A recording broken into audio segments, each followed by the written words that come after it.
Today we are getting a better look at the mental health landscape in Austin-Travis County. The demand, as we know, continues to rise. But like other industries, there is a shortage in staffers, which can also impact resources. Joining us now is Moriah Looten, the bilingual program manager with the Austin Child Guidance Center. Thank you so much for being with us. Thank you for having me. So your agency put out an urgent plea to raise $500,000 by the end of this month, and that's just to continue services. It really paints a picture of the need that many of the mental health agencies are dealing with. So what led to this urgent ask? Well, one of the things that folks don't know often about Austin Child Guidance Center is that we offer quality mental health services to children and their families, regardless of their ability to pay. And that means that 90% of our revenue is generated from donations. Like many nonprofits and other businesses in the community, the pandemic has set us back in different ways, especially financially. And we've been unable to fundraise as we did in the past. And our recent annual fundraiser was not as successful as we had hoped it would be.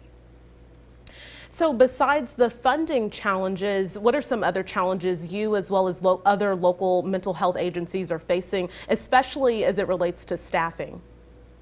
The pandemic has not only set the folks back financially, but it also has made hiring and recruiting and maintaining staff. It's made it very difficult, and it's kind of difficult to pinpoint exactly why, what's happening with this challenge or why we're having this challenge.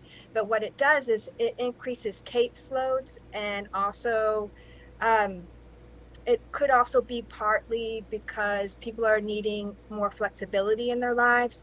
And so folks might be going into private practice or seeking out alternative fields where they can do fully virtual work. And you talked about an increase in caseloads, and how else are those challenges really impacting getting those much needed mental health resources to people who need them in our community? Well, this recruitment of and hiring challenge, as well as the financial challenges, what they do is they limit our ability to offer services to children and families. So, Austin Child Guidance Center, one of the things that we've had to do recently is we've had to reduce the number of clients that we serve. What also happens with agencies is oftentimes their caseloads increase, and what that does will often lead to burnout, and that can also cause it difficulty in recruiting and maintaining staff. And then lastly, what are some possible solutions, just some ideas to really help strengthen mental health agencies like your own in our area? The best thing that folks can do is, if they have the resources, is to donate to one of their local mental health services, like the Austin Child Guidance Center, like YWCA, like what LifeWorks. All of these are organizations in the community that offer mental health services to children and their families. And no donation is small. Everything helps.